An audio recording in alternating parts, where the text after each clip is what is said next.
Halo semua, selamat datang di Campur Film. Di video kali ini kita bakal lanjutin serial Squid Game episode 3-nya ya.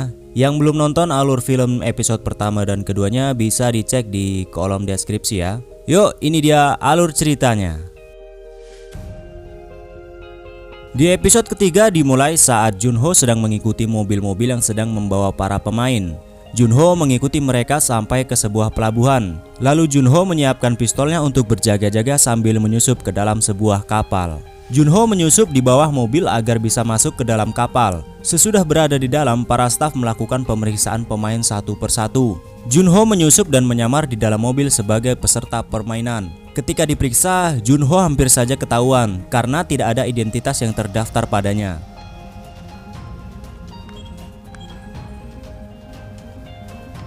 Lalu Junho pun segera menghajar staf itu dan membunuhnya, kemudian membuangnya ke lautan. Junho hampir saja ketahuan oleh staf pemimpin mereka sewaktu membuang mayat staf itu. Junho pun akhirnya bisa masuk dan menyamar sebagai salah satu staf. Berlanjut ke para pemain yang sedang dibawa melalui lorong menuju ke sebuah ruangan. Di ruangan ini, para pemain dilucuti pakaiannya dan diganti oleh para staf. Ketika Sae-byuk hendak diganti pakaiannya, ternyata Sae-byuk tidaklah pingsan. Dia menyisipkan sebuah pisau ke kantong seorang staf, kemudian mengambilnya lagi. Scene beralih saat Gi-hun sudah sadar dan membangunkan si kakek ini. Dan di dinding ada sebuah pemberitahuan, yaitu jumlah uang yang sudah terkumpul saat ini. Dan pemain yang kembali ke permainan adalah berjumlah 187 orang. Ini menandakan bahwa mereka sangat membutuhkan uang ini, karena dari 201 pemain tersisa, 187 orang memutuskan untuk melanjutkan game ini, walaupun harus bertaruh nyawa. Bahkan wanita yang memohon-mohon berhenti kemarin pun ikut balik lagi ke permainan ini. Kemudian Gi-hun mencoba membentuk sebuah kelompok untuk game selanjutnya. Menurut mereka, itu adalah rencana yang bagus supaya bisa selamat di game selanjutnya. Begitu juga para pemain lainnya. Mereka juga membentuk sebuah tim untuk game selanjutnya. Lalu para pemain pun mendapatkan jatah makan siangnya. Sambil melahap jatah makan mereka, Gi-hun dan kelompoknya membahas permainan apa yang akan dihadapi mereka selanjutnya. Gi-hun mencoba menerka-nerka permainan anak-anak yang sering dilakukannya dahulu sewaktu kecil. Tapi Ali nggak paham sama sekali permainan anak-anak yang ada di Korea. Kemudian Sang-woo mengatakan akan membantunya agar selamat di game selanjutnya. 애들 게임 규칙 단순해. 모르면 걱정하지 마. Kemudian para staf pun mendapatkan waktu istirahatnya. Junho yang sedang menyamar tampak kebingungan. Harus masuk ke kamar yang mana? Ternyata dikunci kamarnya sudah tertera Junho harus masuk ke kamar 029. Tapi ketika hendak membuka pintunya, Junho malah salah memutar kuncinya. Ini membuat staf yang ada di kamar sebelahnya pun jadi curiga kepada Junho. Akhirnya Junho pun berhasil membuka pintu kamar tersebut dan melihat seluruh isi kamarnya. Ternyata kamar itu sudah diawasi oleh CCTV dan ada peraturan yang berlaku untuk para staf. Kemudian di ruangan para pemain, ketika semua pemain sedang beristirahat, wanita ini malah teriak-teriak kepada staf yang ada di luar pintu yang meminta untuk segera dibukakan pintunya karena wanita ini hendak izin ke kamar mandi. Tapi staf itu tidak mau membukakan pintunya sampai saat wanita itu hendak buang air di tempat tidurnya. Barulah staf ini membukakan pintu untuknya. Begitu pintu dibuka, tiba-tiba Sae-byuk malah menyerobot dan mengatakan bahwa dia juga harus pergi ke toilet.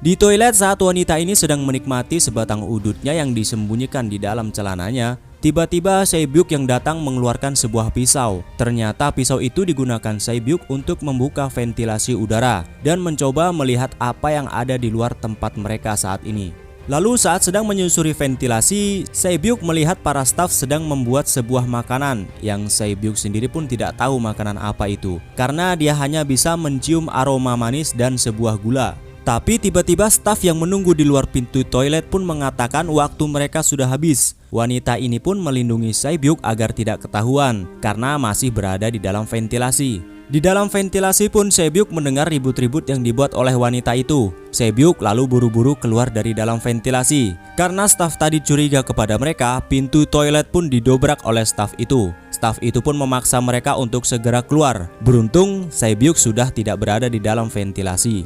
Singkat cerita, pagi hari pun tiba. Junho terbangun dan mendengar peringatan bahwa seluruh staf harus segera bersiap-siap dalam waktu 10 menit untuk melakukan perhitungan seluruh staf. Junho bergegas dan berbaris di depan pintu kamarnya untuk melakukan perhitungan, tapi sepertinya staf yang ada di sebelahnya masih mencurigai Junho. Scene beralih saat para staf memberikan makanan pagi kepada para pemain. Sarapan pagi mereka kali ini hanya sebuah roti dan sebuah susu putih. Kemudian Gi-hun dan yang lainnya pun mulai melahap makanannya, tapi roti milik Sang-woo diberikan kepada Ali karena Sang-woo mengatakan tidak terbiasa untuk sarapan pagi.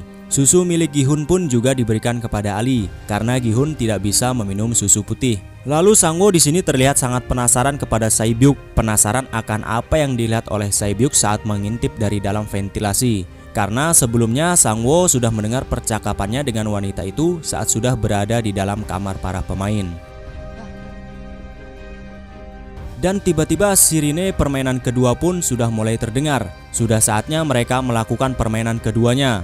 Mereka pun segera bergegas menuju tempat permainan kedua. Kemudian di sini Sang-woo menanyakan kepada Sae-byuk apa yang dilihatnya saat berada di ventilasi. Sang-woo mengira dia akan tahu game apa selanjutnya jika Sae-byuk memberitahunya. Dan Sae-byuk pun hanya mengatakan dia tidak tahu apa yang dilihatnya. Dia hanya mencium aroma manis dan terlihat staf sedang melelehkan sebuah gula. Mereka pun akhirnya sampai di tempat permainan kedua. Di tempat itu ada beberapa tempat permainan anak-anak dan ada 4 bentuk gambar yang ada di tembok. Ada bentuk lingkaran, segitiga, bintang, dan payung. Lalu para pemain diperintahkan untuk memilih salah satu dari 4 bentuk tersebut dan berbaris di depannya. Gi-hun bertanya kepada Sang-woo bentuk apa yang akan mereka pilih karena sebelumnya mereka sudah berjanji akan membantu di game kedua ini sebagai sebuah tim. Tapi Sang-woo mengatakan mereka harus memilih bentuk yang berbeda. Menurut Sang-woo, jika memilih bentuk yang sama itu terlalu berbahaya karena mereka tidak tahu game apa yang akan dimainkan. Padahal Sang-woo sendiri sudah tahu bahwa game ini akan melibatkan sebuah permen gulali karena bocoran yang dikatakan oleh Sae-byuk tadi. Tapi sepertinya Sang-woo malah sengaja membiarkan Gi-hun, Ali, dan kakek ini untuk mendapatkan kesulitan di game kedua mereka. Kemudian akhirnya Sang-woo memilih bentuk segitiga, Ali memilih lingkaran, si kakek memilih bintang, dan Gi-hun memilih bentuk payung. Kemudian ada Sae-byuk yang mengikuti pilihan Sang-woo karena Sae-byuk sepertinya mengetahui pilihan Sang-woo adalah yang terbaik. Setelah itu para pemain diberikan 1 buah toples yang benar saja di dalam toples itu terdapat sebuah permen gulali dan di gulali itu ada sebuah gambar yang terukir sesuai dengan pilihan mereka tadi. Ternyata mereka harus bisa memotong atau mengambil potongan bentuk di permen gulali mereka tanpa harus memecahkannya. Karena apabila bentuk di gulali itu pecah atau retak sedikit saja, maka mereka akan dieliminasi atau nyawa mereka akan melayang. Sang-woo terlihat lega karena bentuk pilihannya tampak lebih mudah. Tapi Gi-hun belum mulai saja sudah ketakutan karena bentuk payung yang dipilih oleh Gi-hun terlihat sangat sulit dan mustahil untuk mengambil potongan itu tanpa harus memecahkannya. Singkat cerita, mereka semua pun mulai mengukir potongan gulalinya masing-masing. Waktu yang diberikan kepada para pemain hanya 10 menit untuk menyelesaikannya. Si kakek mengikis bentuk bintangnya dengan perlahan. Ali mulai memotong pinggiran lingkarannya sedikit demi sedikit. Dan Sang-woo sudah berhasil memotong 1 bagian dari bentuk segitiganya. Di sini Gi-hun sangat berhati-hati mengikis bentuk payungnya karena dialah yang paling sulit.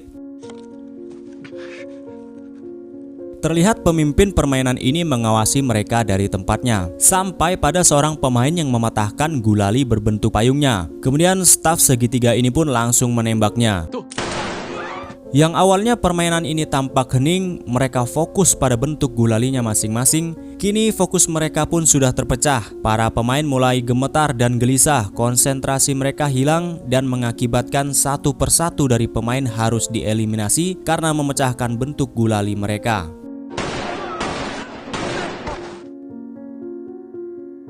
Lalu pemain nomor 111 ini menjadi orang pertama yang menyelesaikan potongan gulalinya, disusul dengan Ali yang sudah menyelesaikan bentuk lingkarannya, lalu Sae-byuk dan diikuti oleh pemain lainnya. Terlihat Gi-hun benar-benar sangat kesulitan untuk memotong gulali berbentuk payungnya. Di saat itu juga Sang-woo sudah berhasil dengan gulali segitiga miliknya.